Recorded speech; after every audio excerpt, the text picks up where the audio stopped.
Hey everyone, it's Colten Roderigue from Elefante RevOps. What if growth had stages and a playbook? I call it the growth model. It breaks down the journey into clear phases: validation, traction, repeatability, and scale. So you know exactly which levers to pull, which metrics to watch, and which pitfalls to avoid at each step. Think of it as a compass that turns chaos into a roadmap.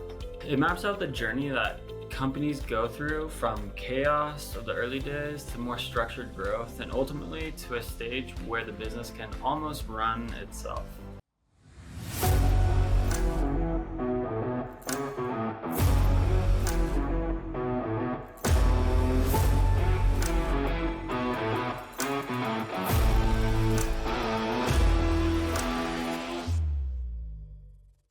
Okay. The growth model is a reflection of a company all the way from the early stages of growth. In this case, we're looking at primarily SaaS companies, funded SaaS companies from all the way from seed stage, where they're MVP, where they're creating the most viable product, all the way through product market fit. And typically this is where Series A funding happens. Now, where I really want to focus this topic is around these three stages. So we have startup, scale up, and grown up. The idea is that we can pinpoint, based on where a company is at in their phase of growth, what problems they should be focusing on so that they can get to the next stage of growth. So a startup should be focusing on how to create effective systems or focus on being scalable. They lack unrepeatable processes, and once a startup can achieve scalable, they hit go-to-market fit. Once they're at go-to-market fit, the name of the game is how do we become sustainable? In other words, how can we have our products or services retain our customers? How can our products stay sticky throughout the growth of the company to eventually hitting a durable grown-up company? And a durable company is when a company no longer needs to rely on their acquisitions, aka marketing or sales, to generate more revenue.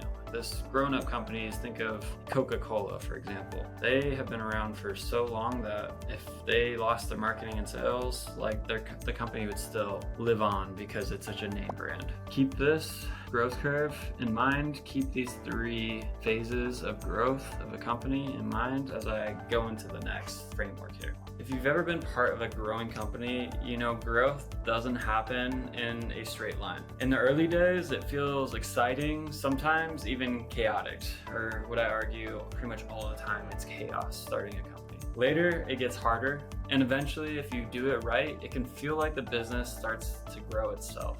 That journey isn't random. It follows a curve, and that's where the GTM Index Scale, a framework from Winning by Design that I've found really helpful for diagnosing growth challenges, comes into play. It's a framework that maps out the stages your go-to-market system goes through from 1 to 10. Keeping the three phases of growth in mind with that growth model I just shared with you, this is what we call a GTM Index Scale. How we use the GTM Index is we can pinpoint the root causes of our growth problems. Similar to the growth model, how there's three phases: the startup, scale up, grown up phase. The index scale is a direct reflection of that growth model that simplifies and pinpoints exactly what we should be focusing on as a business. Now, the GTM Index Scale, it's segmented in three growth phases as a business. First growth phase is normal growth.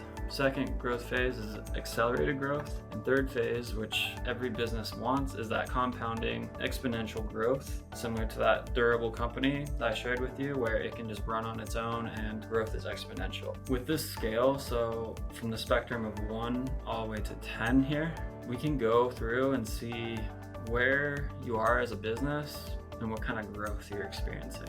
Instead of walking you through each number in detail that's on the graphic, I want to show you the bigger story. Because what really matters isn't the number, it's the phase of growth you're in. So let me break down phase 1, normal growth, levels 1 through 4. So normal growth is where every company starts. It is messy, it's founder-led, it's driven by hustle, and most of the time there isn't really a system in place. Think of a startup, founder sending 50 cold emails a day, jumping into every sales call and trying different pitches until something sticks. Sounds familiar? There might be a CRM, maybe some documented process, but it's fragile. The key word here is survival. If you're a founder, I'm sure you can relate. Deals happen, but they're inconsistent. Growth feels like pushing a boulder uphill. A lot of companies confuse momentum with repeatability. They have a few deals and they think they're ready to scale, but the reality is they're still in normal growth. So the root cause of problems here, lack of repeatable process. If you don't fix that, scaling just multiplies chaos. Phase 2, accelerated growth levels 4 through 7. Once you've nailed the basics, you move into accelerated growth. This is where companies start to see real leverage. Processes actually perform. Inputs start turning into predictable outputs, and conversion rates improve. You're not just winning deals, you're building a machine. Here's an example. A SaaS company goes from founder-led sales to a trained sales team using the same playbook. Now, instead of one person closing 5 deals a month, 10 reps can each close 5. Now that's throughput. This phase is also where cracks show up. If your data is messy, reporting breaks down. If your customer onboarding is shaky, churn skyrockets. If your cost to acquire customers is too high, growth isn't sustainable. This is where leadership shifts from doing everything to building systems. It's about sustainability, scaling without breaking. And if you don't address root causes here, whether it's bad data, sloppy handoffs, or weak unit economics, your growth stalls hard. Phase 3, compounding growth levels 7 through 10. Very few companies make it here, but when they do, it's powerful. Compounding growth is when the flywheel is active. Customers drive more customers, usage drives expansion, systems and data work in sync, and eventually the business almost runs itself. Think of companies like HubSpot or Slack, their peak growth phases. New users sign up because their peers are already using it. Data flows between marketing, sales, and customer success without friction. Leadership focuses on strategic levers, not firefighting. At this stage, growth doesn't come from brute force, it comes from growth loops. Referrals, network effects, product-led growth, all those compounding engines really just kick in. The biggest risk here, complacency. Once your GTM system is orchestrated, it's tempting to assume that the machine will just keep running. But even compounding systems need tuning. The solution is to regularly audit your flywheel. Review your metrics, test new experiments, and make sure feedback loops are still delivering the growth you expect. By continuously iterating and adapting, you keep your system resilient, even the face of competitors or market shifts. So, the GTM Index Scale is a mirror. It doesn't just tell you where you are, it shows you why you're stuck and what to fix before you can move forward. Let me leave you with this. Where do you think your business is on this scale right now? And what's the real root cause holding you back from the next stage of growth?